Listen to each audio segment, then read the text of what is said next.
Hello friends, how are you. Lecture 8 में आप सभी का बहुत बहुत स्वागत है। मैं अर्जुन शर्मा, अर्जुन फिजिक्स पॉइंट, फ्रीगंज, उज्जैन से। आज हम अत्यंत महत्वपूर्ण प्रश्न पढ़ने वाले हैं जिसका नाम है दर्पण समीकरण।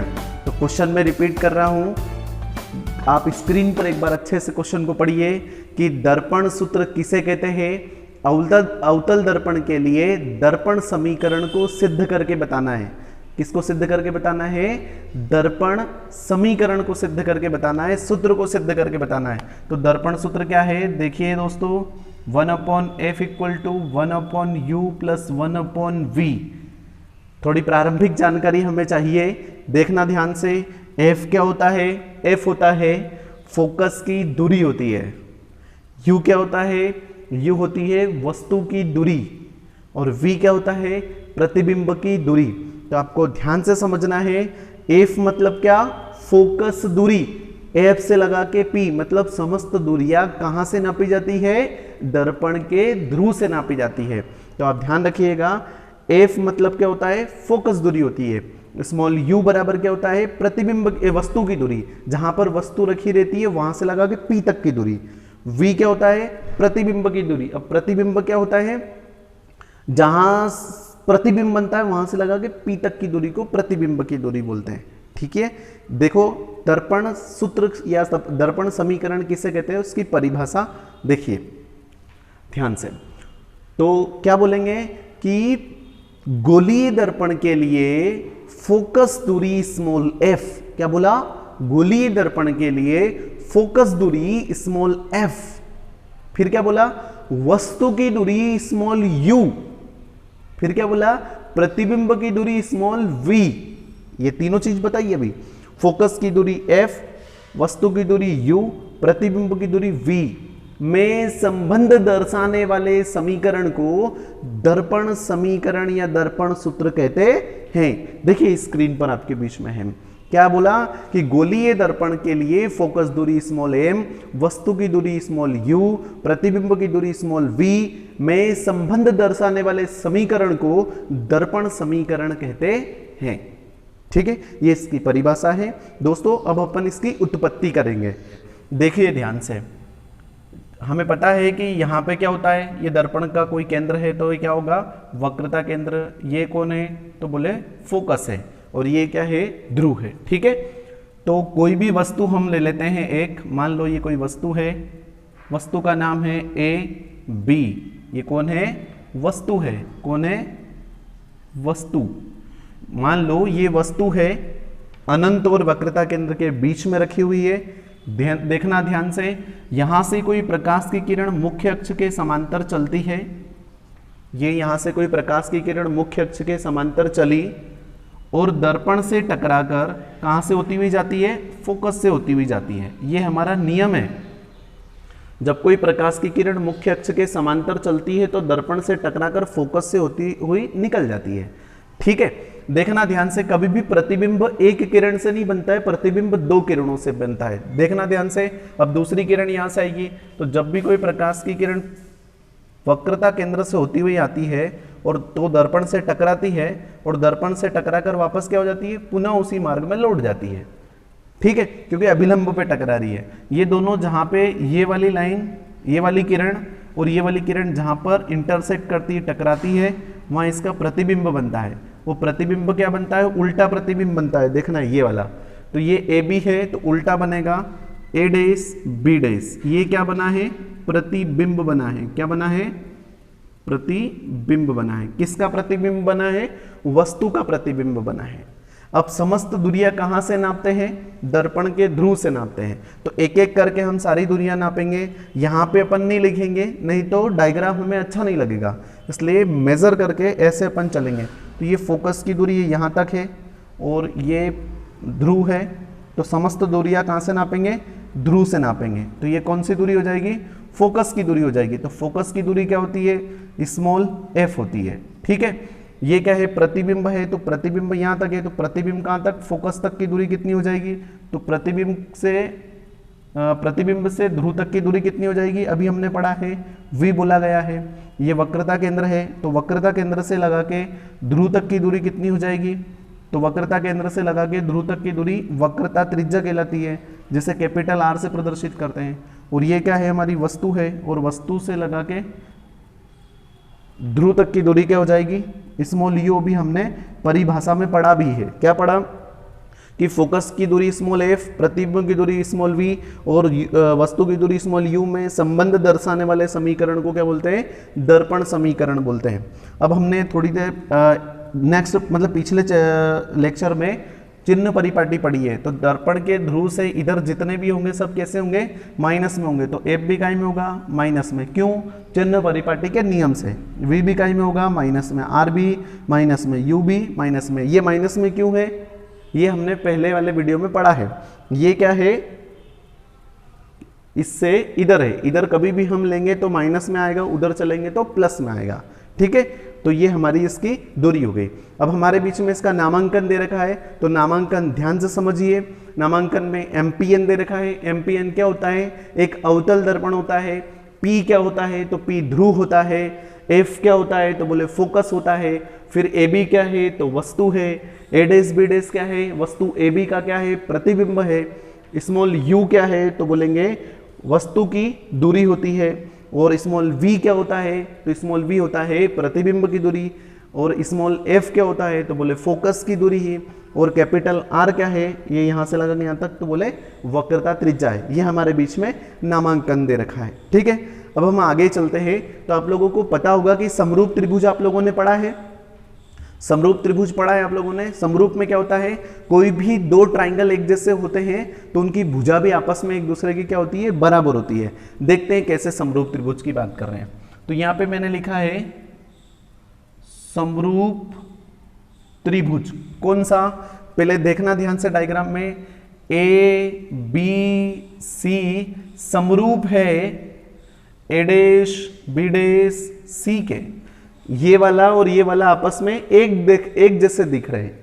इसको अगर सीधा कर देंगे ना तो ये एक जैसे दिखेंगे। अर्थात कैसे, मान लो ये लंब है तो ये भी लंब है, ये इसका कर्ण है तो ये इसका कर्ण है, ये इसका आधार है तो ये इसका आधार है। तो ए बी, मान लो ये भुजा ए बी वाली है तो इसकी भुजा ए डैश बी डैश है। इसकी भुजा नीचे वाली आधार में बी सी है तो इसके आधार में बी डैश सी है। इसका कर्ण ए सी है तो इसका कर्ण ए डैश सी है। तो समरूप त्रिभुज कौन कौन से ले रहे हैं अपन, ए बी सी, ये समरूप का साइन है। ऐसा समरूप है ए डैश बी डैश सी से, सी के, ए डैश बी डैश सी के। क्या बोला कि समरूप त्रिभुज कौन कौन से हैं, ये दोनों, तो इन दोनों का नाम मैंने लिख दिया है। यहाँ पे समरूप आगे लगाना चाहिए, ठीक है। क्या, समरूप त्रिभुज ए डैश बी डैश सी, कोई दिक्कत नहीं। अगर इसका लंब क्या है, ए बी, ये इसका मैंने लंब लिख दिया ए बी, तो इसका लंब क्या होगा, ए डैश बी डैश, ये इसका लंब हो गया ए डैश बी डैश, बराबर। अब देखना ध्यान से, इसका आधार क्या है, बी सी, ये इसका आधार है बी सी, तो इसका आधार क्या हो जाएगा, बी डैश सी हो जाएगा। इसको इक्वेशन नंबर क्या दे देंगे, फर्स्ट दे देंगे। यहां तक कोई प्रॉब्लम नहीं। अब देखना अगला समरूप त्रिभुज देख रहे हैं। हमने नाम एक दिया है यहाँ पे, इसका नाम ए बी दिया है, इसका नाम सी दिया है, डी नहीं दिया है तो हम इसका नाम क्या दे देते हैं, डी दे देते हैं, इस वाले पॉइंट को, आपतन बिंदु को। और यहाँ से हम एक लंब डाल देते हैं, क्योंकि दर्पण का द्वारक बहुत छोटा है, तो ये पी और पी जो है ना, यहाँ पे पी है, हमने यहाँ पे पी डैश दे दिया, क्योंकि इन दोनों की दूरी बहुत ही अत्यंत कम है। ये हमने पिछले वीडियो में सुना भी है कि अत्यंत निकट होता है, तो हम पी की जगह पी डैश का यूज करेंगे। तो हमारा एक आयत भी बन चुका है, ये ऐसा, और हमारा एक त्रिभुज भी बन रहा है, ये ऐसा, ठीक है।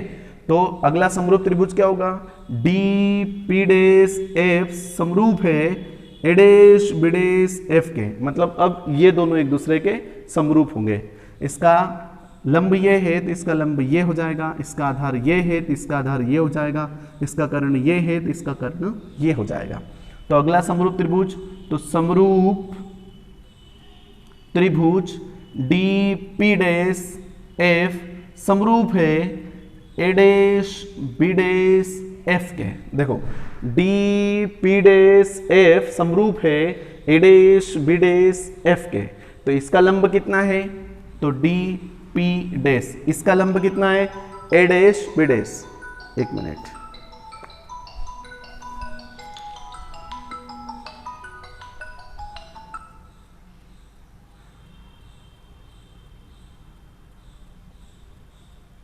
Hello. Hello, good morning sir. Good morning sir, मैं ज्ञानवर्षा इंटरनेशनल से बोल रहा हूँ। सर। मैं पढ़ा रहा था, प्लीज़ सर, अभी मैं अच्छा बाद अच्छा, है ना ठीक। सर।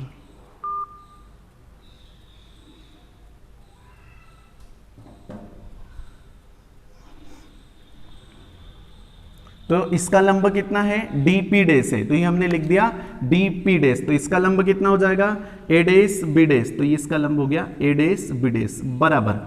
अच्छा, इसका आधार कितना है, पी डेस एफ, तो इसका आधार लिख देंगे पी डेस एफ। और इसका आधार कितना है, बी डेस एफ, तो इसका आधार लिख देंगे बी डेस एफ। कोई प्रॉब्लम नहीं। अब ध्यान देना इधर, ये डीपी डेस कहां दे रखा है, ये यहां दे रखा है। तो देखना, आयत के आमने सामने की भुजाएं क्या होती है, बराबर होती है। तो ये वाली भुजा इस वाली भुजा के क्या होती है, बराबर होती है। तो हम यहां लिख देते हैं परंतु ए बी किसके बराबर में है, ये ए बी किसके बराबर में है, डीपी डेस के बराबर में है। अर्थात हम डीपी डेस की जगह ए बी लिख सकते हैं और ए बी की जगह डीपी डेस लिख सकते हैं। तो हम डीपी डेस की जगह क्या लिख रहे हैं, ए बी। तब डीपी डेस की जगह क्या लिख रहे हैं, ए बी बटा ए डेश बी डेश बराबर, फिर क्या दे रखा है, पी डेश एफ बटे में कितना, बी डेश एफ दे रखा है। इसको समीकरण नंबर क्या दे देंगे, 2 दे देंगे। कोई प्रॉब्लम, कोई डाउट नहीं। अब देखना ध्यान से, इसके बाद में समीकरण 1 और 2 को ध्यान से देखेंगे घूर घूर कर, समीकरण 1 व समीकरण 2 से।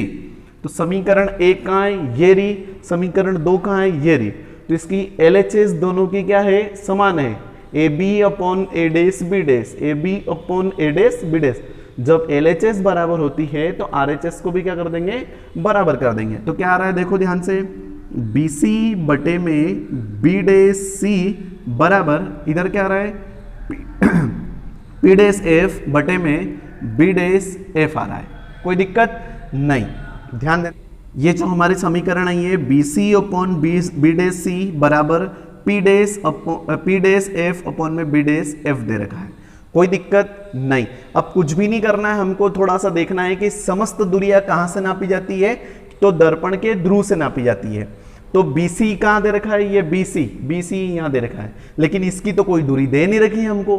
देखो यहां कोई दूरी दे रखी, क्या नहीं दे रखी, खाली B से C तक की कोई दूरी नहीं है। बी डेस सी की दूरी भी कहीं से कहीं तक नहीं दे रखी है, बी डेस एफ की दूरी भी नहीं दे रखी है, मतलब कहीं से कहीं तक कोई दूरी नहीं दे रखी है। क्यों नहीं दे रखी है, क्योंकि हम वो मापते ही नहीं है, हमारा नियम ही नहीं है। हमारा नियम क्या है कि समस्त दूरियां दर्पण के ध्रुव से मापी जाती है। कहां से मापी जाती है, ध्रुव से मापी जाती है। तो देखना ध्यान से, अब BC को कैसे मेजरमेंट करेंगे, तो अपना एक्स्ट्रा ऑर्डिनरी दिमाग लगाते हैं। B से C तक की दूरी कैसे निकालेंगे, देखना। तो यहां से नापेंगे, पी बी में से, ध्यान से सुनना, पी बी में से पी सी को घटा दूं, इस पूरी लाइन में से मैं पी सी घटा दूं तो क्या बचेगा, पी सी।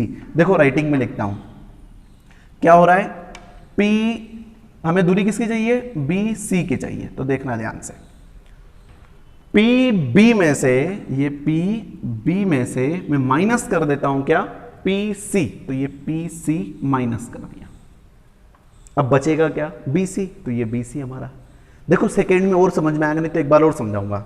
अगली क्या है, बी डेस सी। अब बी डेस सी की दूरी क्या है, पता नहीं है।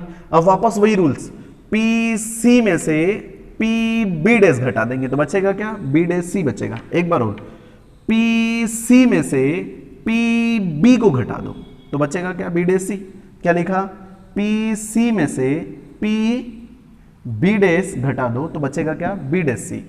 ठीक है, अगली दूरी क्या दे रखी, पी डेस एफ, लेकिन ये पी डेस एफ तो दे रखा है हमें, एफ दे रखा है स्मॉल एफ, क्योंकि ये दोनों पास पास में अत्यंत निकट है तो इसकी जगह स्मॉल एफ लिख सकते हैं, तो इसकी दूरी में हमें कोई दिक्कत नहीं है। अब नीचे क्या दे रखा है, B dash F, B dash F कहाँ है, ये बी डेस एफ, इसकी दूरी निकालना है। तो क्या करेंगे, अब बोलो तुम लोग, पी बी डेस में से क्या घटा दें, क्या घटा दें, पी एफ घटा दें। क्या घटाएंगे, देखना किसकी दूरी निकाल रहे हैं, बी डेस एफ में से, बी डेस एफ की दूरी निकाल रहे हैं, तो पी बी डेस में से क्या घटा दें, पी एफ, तो ये हमारी दूरियां निकल जाएगी। अब ये सारे मान समीकरण, इसको समीकरण 3 दे देंगे, ये सभी मान समीकरण 3 में रखने पर, समीकरण 3 में रख रहे, BC की जगह क्या रख देंगे, PB माइनस PC। किसकी जगह रखा अपन ने, BC की जगह रखा। अगला B डैश C की जगह क्या रखेंगे, ये दे रखा PC माइनस PB डैश बराबर, अच्छा P डैश F की जगह कोई दूरी निकली नहीं है तो हम ऐसा का ऐसा रख देंगे P डैश F बटा B डैश F की जगह क्या लिखेंगे, PB डैश माइनस PF। अब देखो समस्त दूरियां दे रखी है, इन सब की दूरी देखो, सब P से सब दूरियां आ रही है, यहाँ भी P से आ रहा है, यहाँ भी PB, यहाँ PC, PB dash F, PB dash और PF, ये सब PP आ रहा है, तो P से सारी दूरियां दे रखी है ये, बस अब इनके मान रखना है, सभी मान रख देते हैं। तो PB की जगह क्या रखेंगे, देखिए ध्यान से इधर बोर्ड पर,